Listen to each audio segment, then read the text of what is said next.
ആണ്ടർതിയും പുതുവത്സരവും കൊണ്ട് അവിയലുണ്ടാക്കുന്ന ദ്രവ്യദാസന്മാർ.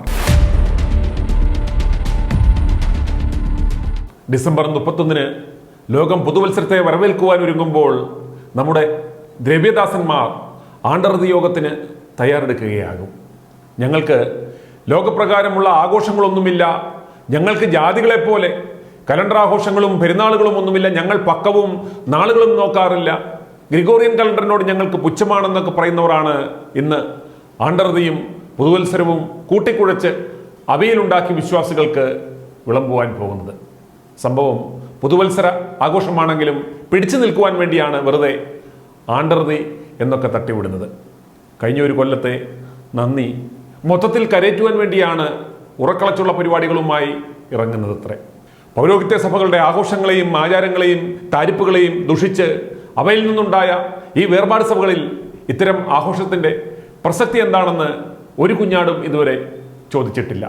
ഒരു കൊല്ലത്തെ മുഴുവനും നന്ദികളും സ്തോത്രവും കൂട്ടിക്കെട്ടി പാദരാത്രിക്ക് ഒരുമിച്ച് കൊണ്ട കെട്ടഴിച്ചു വിടുന്നതിലെ യുക്തിയും ആരും ഇതുവരെ ആരാഞ്ഞിട്ടില്ല. ഇത് വന്ന് മറ്റു തീവട്ടിക്കൂട്ടങ്ങളെ പോലെ കാശ് പിടുങ്ങുവാനുള്ള ഒരു ആനുവൽ മെഗാ ഇവൻ്റായി മാത്രം ഈ പരിപാടിയെ കണ്ടാൽ മതി. ഈ ദിവസം ആണ്ടർതിയുടെ പേരിൽ വിശ്വാസികളെ വിളിച്ച് കുറച്ച് പേടിപ്പിക്കുക, കുറച്ച് പ്രതീക്ഷ കൊടുക്കുക, പിന്നെ പോക്കറ്റിലുള്ളത് ഊറ്റിയെടുക്കുക. മെൻപൊടിയായി ആളുകൾക്ക് സുഖിക്കുവാൻ പറ്റിയ വിധത്തിൽ അല്പം മസാലയൊക്കെ ഇട്ടുള്ള സിനിമാറ്റിക് പ്രസംഗം, കൈകൊട്ടിപ്പാടൽ, തുള്ളിച്ചാടൽ, വെറൈറ്റി ആയിട്ടുള്ള അല്പം മറുഭാഷ പറച്ചിൽ, കൂടയ്ക്കകത്തു നിന്ന് വചനം കൈകൊണ്ട് തപ്പിയെടുക്കൽ, ശാപ്പാടടി, ഭീകര സാക്ഷ്യം പറച്ചിൽ, കുറച്ച് മറ്റ് സഭകളെ തെറി പറയൽ, പിന്നെ സ്വയം തെറി പറയൽ, ഒടുക്കം കഴിഞ്ഞ കൊല്ലത്തെ നന്ദിയും വരുവാനിരിക്കുന്ന വർഷം അനുഗ്രഹപ്രദമാകുവാനും അമർത്തിക്കുലുക്കി നേർച്ചയിടൽ, അവസാനം സ്തോത്രം പറഞ്ഞ് പിരിഞ്ഞു പോകൽ, ഇതൊക്കെയാണ് ഇന്ന് നടക്കുവാൻ പോകുന്ന പ്രധാന കലാപരിപാടികൾ. എന്നാൽ ന്യൂജൻ തീവട്ടിപ്പാച്ചർമാർ ഇന്ന് മെഗാ ഷോ തന്നെയാണ് ഒരുക്കിയിരിക്കുന്നത്. സകലരുടെയും രോഗം ഭേദമാക്കുന്ന, എന്നാൽ തൻ്റെ മുഖത്തെ ചൊറി മാറ്റുവാൻ ഇതുവരെ പറ്റാത്ത തിരുവനന്തപുരം താരു ആട്ടവും പാട്ടും എന്ന മ്യൂസിക് ഫ്യൂഷൻ ഒരുക്കിയിട്ടുണ്ട്. അതുപോലെ തീവട്ടി തങ്കു കച്ചവടം മൊത്തത്തിൽ പൊട്ടിയെങ്കിലും ന്യൂ ഇയർ പരിപാടി ഒരുക്കിയിട്ടുണ്ട്. അതുപോലെ മുട്ടത്തലയൻ അനിപ്പാച്ചർ, എരുമയമർന്നുപോലെ കീറിപ്പൊളിക്കുന്ന ബിനു വാഴമുട്ടൻ, ഉണ്ടക്കുഞ്ഞുമോൻ എന്ന പതാക അവറാൻ, ഡാമിയനും അവൻ്റെ പെണ്ണുപിള്ളയും എന്ന് വേണ്ട സകല തീവട്ടികളും ഇന്ന് ഇറങ്ങി കർത്താവിനെ സ്തോത്രം പറഞ്ഞ് വീർപ്പ് മുട്ടിക്കും. അതുപോലെ ടിനു ജോർജ് എന്ന തീവട്ടിപ്പാച്ചർ തൻ്റെ അത്യാധുനിക വചനക്കച്ചവട കേന്ദ്രത്തിൻ്റെ പണിക്കായി എന്ന പേരിൽ ഇന്ന് മെഗാ പിരിവ് നടത്തും. ആളെ മനസ്സിലായില്ലേ? ഗണേഷ് കുമാറിനെ പ്രാർത്ഥിപ്പിച്ച് ജയിപ്പിച്ചു വിട്ട പാച്ചർ. ഓർക്കുക, പൗരോഹിത്യ സഭകളെ ദുഷിച്ച് പള്ളികളെ ദുഷിച്ച് ഇന്ന് ഇവന്മാർ കെട്ടിപ്പൊക്കുന്ന ഈ കേന്ദ്രങ്ങളും ഉണ്ടാക്കുന്ന വസ്തുവകകളുമെല്ലാം ഇവന്മാരുടെയും ഇവന്മാരുടെ കുടുംബാംഗങ്ങളുടെയും പേരിലാണെന്ന വസ്തുത നിങ്ങൾ മനസ്സിലാക്കുക. സൂട്ടും കോട്ടും ഷെർവാണിയും എന്ന് വേണ്ട ഫാഷൻ പരിഡിനെ വെല്ലുന്ന പോലെയായിരിക്കും ഇന്നിവന്മാർ വിശ്വാസികളെ വലിപ്പിക്കുവാൻ വരുന്നത്. പാളക്കരയൻ നിക്കറുമിട്ട് പൊരിയും പിടിച്ച് നടന്നവന്മാർ ഇന്ന് വചനം വിറ്റ് സ്യൂട്ടും കോട്ടും ഒക്കെ ഇടുകയുള്ളൂ. രാജമ്മയുടെ ട്രൈ ക്ലീനിങ് സെന്ററിൽ നിന്ന് ബ്ലേസിയർ വാടകയ്ക്ക് എടുത്തുകൊണ്ടുപോയ തങ്കു ഇന്ന് കാരവാനിലാണ് നടപ്പ്. കറക്കുമ്പോൾ എരുമ തൊഴിച്ച പാട് ഇപ്പോഴും മുഖത്തുള്ള വാഴമുട്ടം ബിനുവും കിടന്നുറങ്ങുന്നത് പോലും ഇപ്പോഴും LP സ്യൂട്ടും ഇട്ടാണ്. അതുകൊണ്ട് മെഗാ ഷോ കാണാൻ പോകുന്ന വിശ്വാസികൾ ശരിക്കും ആടിത്തുള്ളി ന്യൂ ഇയർ ആഘോഷിക്കുക. ഇത് നിങ്ങളുടെ പണം പിടുങ്ങാനുള്ള പരിപാടിയാണെന്ന് മനസ്സിലാക്കി 5 പൈസയും ഇടാതിരിക്കുക. നിങ്ങൾക്ക് ദൈവത്തിന് നന്ദി കരയറ്റാനും വരും വർഷം അനുഗ്രഹപ്രദമാക്കുവാനും ഈ കള്ളപ്പാച്ചർമാർക്ക് പണം കൊടുക്കേണ്ടുന്ന ആവശ്യമുണ്ടോ? ഇത് ഇവന്മാരുടെ കഴിഞ്ഞ കാലം സുഖിച്ചതിൻ്റെ കടം വീട്ടാനും വരുന്ന കൊല്ലം അടിപൊളിയാക്കാനുള്ള പരിപാടിയാണെന്ന് മനസ്സിലാക്കുക. ഇനി ടിനു ജോർജിന്റെ ഉടായ്പകളെക്കുറിച്ച് കോഴിക്കോട് സ്വദേശി സൂസമ്മ പറയുന്നത് കേൾക്കുക. ഞാനിങ്ങനെ ആദ്യം കത്തോലിക്കയായിരുന്നു, പിന്നെ ഞാൻ വിശ്വാസത്തിൽ വന്നു. ഞാനിങ്ങനെ ഈ പല സഭകളിലൊക്കെ പോയി, സ്വതന്ത്ര സഭകളിലാണ് പോകുന്നത്, പെന്തക്കോസ്തല്ല. ആഭരണം ഇടുന്ന ഇത് കത്തോലിക്കെന്ന് വന്നുകൊണ്ട് ആഭരണം ഊരാനുള്ള മടി കൊണ്ട് നമ്മൾ പോകുന്നത് ഇതിലായിരുന്നു, തങ്കബ്രദറിന്റെ ഇതൊക്കെ ഇതിലായിരുന്നു. അതൊക്കെ പിന്നെ ഭയങ്കര തട്ടിപ്പാന്നൊക്കെ മനസ്സിലായപ്പം കോവിഡ് കഴിഞ്ഞ് പിന്നെ എനിക്കൊരു സർജറി കഴിഞ്ഞതുകൊണ്ട് ഞാൻ ഓൺലൈനിലാണല്ലോ ഇപ്പൊ കൂടുന്നതൊക്കെ.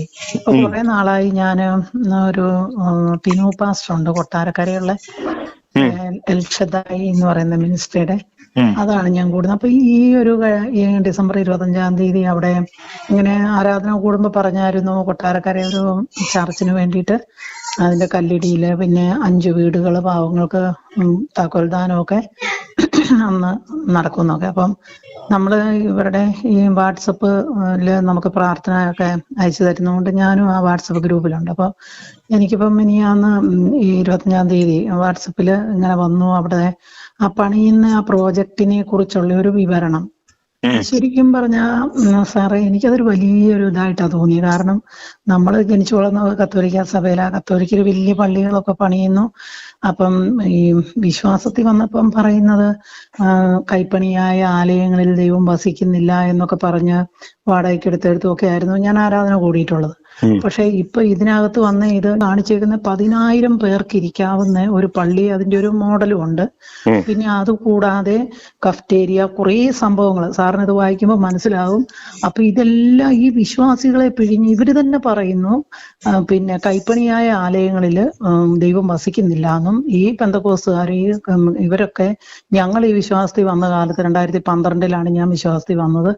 അന്നേരമൊക്കെ ഞാൻ കേട്ടിട്ടുള്ളത് ഈ വലിയ പള്ളി പണിയുന്നതിനെയൊക്കെ വിമർശിച്ചുകൊണ്ടാണ്, ഈ കത്തോലിക്കര് കോടികളുടെ പള്ളി പണിയുന്നതിനെ വിമർശിച്ചുകൊണ്ട്. അപ്പം ഇതും അങ്ങനെ കോടികളുടെ ഒരു ഇതല്ലേ. എനിക്കിത് സാറിനോടൊന്ന് പറഞ്ഞ, കാരണം സാർ ഇന്നത്തെ ഒരു വലിയ ശബ്ദം, സാറൊക്കെ ഞാനിത് സ്ഥിരം കാണുന്നതാണ്. കാര്യം എനിക്ക് 60 വയസ്സായി, പക്ഷെ എങ്കിലും ഞാനിങ്ങനെ വീട്ടിൽ ഒന്നാമത് ഒറ്റയ്ക്കേ ഉള്ളൂ, ഭർത്താവും മക്കളൊക്കെ പുറത്താ. അപ്പൊ എനിക്കത് എന്താ പറയാ, എന്റെ ഒരു വിശ്വാസം കൂടി അങ്ങ് മാറിപ്പോവുക ഇതൊക്കെ കാണുമ്പോഴേ പലതിലും. കാരണം ഇവരുടെ പ്രവചനവും അതും ഇതും എല്ലാം. അല്ല, ഇത് രണ്ടാമത്തെ അവസരമാ. ആദ്യമേ ഈ കത്തോലിക്ക കച്ചവടക്കാരുടെ ഇതിനകത്ത് പോയി അന്നേരം നമുക്കൊരു ബോധം ഉണ്ടായി, നമ്മൾ വന്നു. വീണ്ടും ഈ പൈശാചിക കൂട്ടായ്മയിൽപ്പെട്ട അന്നേരം അവന്റെ പൈശാചിക പരിപാടികൾ കാണുമ്പോൾ വീണ്ടും മാറണേ. കർത്താവ് പഠിപ്പിച്ചെങ്ങനെ വീട്ടിലിരുന്ന് നമ്മുടെ വീട്ടിലിരുന്ന് പ്രാർത്ഥിക്കും. നമുക്ക് എന്തിന് ഈ കള്ളന്മാരുടെ മധ്യസ്ഥത? നമുക്ക് എന്തിനാ? പിന്നെ എന്റെ സാറേ, ഒരു കാര്യമുണ്ട്, മരിച്ചാൽ നമ്മളെ എവിടെയെങ്കിലും കൊണ്ടുവന്ന് കുഴിച്ചിടണം. അതിനെ കുറിച്ച് എന്താ വായിക്കുന്നത്? അത് മാറാതിരിക്കാൻ നാട്ടുകാരെങ്കിലും എന്തെങ്കിലും ചെയ്തോളൂ. ജീവിച്ചിരിക്കുന്ന കാര്യത്തെ കുറിച്ച് ആലോചിക്കുക. ഞങ്ങള് കത്തോലിക്ക പള്ളിയുടെ മുറ്റത്തെന്ന് പറയാം. കത്തോലിക്ക പള്ളി അല്ല, കത്തോലിക്ക പള്ളിയുടെ മുറ്റത്ത് പോയി കിടന്ന സ്വർഗത്തിൽ പോവോ? ഇല്ല, അതല്ലേ ഞാൻ പറഞ്ഞു. എന്നിട്ട് പോലും നമ്മൾ ദൂരെ 10-20 കിലോമീറ്റർ അകലെ പോയിട്ടാണ് ഒരു ആരാധന കൂടിക്കൊണ്ടിരുന്നത്. കാരണം അതെന്നാന്ന് വെച്ചാൽ നമുക്ക് ഇതിനെയാണ് നമ്മള് ഈ വയ്യാവേലി തോട്ട് കെട്ടി തല വെക്കാന്ന് പറഞ്ഞത്. എത്തിയില്ലേ നമ്മൾ തോട്ട് കെട്ടി പിടിക്കും. പക്ഷെ ഇപ്പം ഞാൻ കുറെ പാസ്റ്റർമാരുടെ ഒക്കെ ഈ ഇത് കാണുന്നതാണേ. ഒരു പ്രിൻസ് നിലമ്പൂർ എന്ന് പറയുന്ന ഒരു പാസ്റ്റർ ഉണ്ട്. ആ മനുഷ്യൻ ശരിക്കും പറഞ്ഞാൽ കുറെയൊക്കെ ഇവരെ വിമർശിച്ച് ഇതൊക്കെ ഇടും. അത് ശരിയാണ്. എന്നിട്ട് ആ മനുഷ്യൻ ഇയാൾക്ക് ഇച്ചിരി പൈസ നോക്കട്ടെ. അതെ, അതുപോലെ ഒരു ഡാമിയൻ ഇവരൊക്കെ ചെയ്യുന്ന, ഇവര് പറയും ഭയങ്കര ഇവർക്ക് വിഗ്രഹത്തിനെ വണങ്ങുന്നില്ല അതാന്ന്. അപ്പൊ ഞാൻ ഈ ഞായറാഴ്ച 10 മണിക്ക് ടിവിക്കകത്ത് ഈ ഡാമിയന്റെ ലൈവ് ആരാധനയുണ്ട്. അത് വെച്ച് നോക്കി ഇതിനെയൊന്നും ആരാധന എന്ന് പറയരുതേ. അവന്റെ ചവിട്ടുനാടകമെന്നോ അവന്റെ എന്താ പറയുന്നേ കൈകുട്ടിപ്പാട്ടെന്നോ ഒക്കെ പറ. ഇതെങ്ങനെ ആരാധനയാണെന്ന്? അപ്പൊ ഈ സ്റ്റേജ് മുഴുവനും കാണുന്ന ക്രിസ്മസ് ട്രീ, നക്ഷത്രങ്ങള്, ഇതിനെല്ലാം തള്ളി പറയുന്നവര് ആളുകൾക്ക് സിനിമാറ്റിക് ഷോ ആണെന്ന് വേണ്ടുന്നത്. അല്ലാതെ ബൈബിള് പിടിച്ച് വെള്ളമായിട്ട് നിന്നൊക്കെന്ന് പറഞ്ഞാൽ അതിനൊന്നും ഓഡിയൻസ് ഇല്ല. അന്നേരം മറ്റേ കാബറ ഡാൻസ് നിൽക്കുന്ന പോലെ അല്പവസ്ത്രധാരിയായിട്ട് ഭാര്യയെയും മക്കളെയും നിർത്തുക. പുള്ളി ടൈയും കോട്ടും കെട്ടി, ഇവിടെ മറ്റേ പാളക്കര നിക്കറും പുള്ളി കയ്യിൽ കൊടുത്തോണ്ട് നടന്നവനൊക്കെ മറ്റേ ടൈയും കോട്ടും ഇട്ട് നിൽക്കുക. അന്നേരെ ആളുകൾക്ക് ഒരു സിനിമാറ്റിക് എഫക്ട് ഉണ്ടെങ്കിൽ മാത്രമേ കണ്ടോണ്ടിരിക്കത്തുള്ളൂ. അത് 2015 എന്റെ മോക്ക് ജോലിയായിട്ട് പിന്നെ എറണാകുളത്തായിരുന്നു. അന്നേരം ഞാൻ കൊച്ചിനെ നോക്കാൻ വേണ്ടിയിട്ട് അവിടെ പോയി നിൽക്കുമ്പം ഈ ഡാമിന്റെ അവിടെ ഞാൻ പോയിട്ടുണ്ട് ഒരു കൊല്ലം. അവിടെ എങ്ങനെയാന്ന് ചോദിച്ചാൽ ഈ ആ ക്ഷമാ സിസ്റ്റർ എന്ന് പറയുന്ന പുള്ളിക്കാരത്തി ഓരോ ദിവസവും ഓരോ ഡ്രസ്സാണ്. അത് എത്ര പിന്നെ എന്താണെന്നറിയോ, കോസ്റ്റ്ലി ആയിട്ടുള്ള ഡ്രസ്സാന്നറിയോ. അവിടെ വരുന്ന ഈ പാവങ്ങളൊക്കെ, ഈ മുക്കുവര്, ഈ ഇങ്ങനെയൊക്കെ വരുന്ന ഒത്തിരി എണ്ണം വരുന്നുണ്ടേ. പക്ഷെ ഇതിങ്ങളുടെയൊക്കെ കാശ് മേടിച്ചിട്ടില്ലേ സാറേ ഇവർ? നിങ്ങളൊക്കെ ഇങ്ങനെ കലവറയില്ലാതെ വാരിയിട്ടോ അമർത്തി കുലുക്കിയിട്ടോ എന്നൊക്കെ പറയുമ്പോഴത്തേക്ക് നിങ്ങൾ കൊണ്ട് സ്വർണവും ആഭരണവും പേഴ്സിലുള്ളതും എല്ലാം വാരി ഇടുമ്പം പിന്നെ അവൾ എന്തോ ചെയ്യും? കിട്ടുന്ന പൈസ എല്ലാം എന്ത് ചെയ്യും? നാട്ടുകാരെ കാണിക്കണ്ടേ? ഞങ്ങൾ ആദ്യമൊക്കെ കൊടുക്കുമായിരുന്നു സാറേ. ഇപ്പം ഞാൻ കൊടുക്കുകയല്ല, ഞാൻ വല്ല പാവങ്ങൾക്കും കൊടുക്കും. കാരണം നിവൃത്തിയില്ലാത്തവർക്കും ഒക്കെ. കാരണം കള്ളന്മാരാ എല്ലാം. എന്റെ സാറേ, ഇത് പറയാൻ നമുക്ക് ആരോടും പറയാൻ പറ്റുകയില്ല. അതുകൊണ്ടാണ് ഞാൻ സാറിനെ വിളിച്ച്. ഇപ്പൊ ഈ ടിനു പാസ്റ്റർ തന്നെ ഭയങ്കര ഇതായിട്ട് ഞാൻ ഒത്തിരി ഉള്ളതിലെ ഒരു നല്ല ഇതെന്ന് ഓർത്തിരുന്നതാ.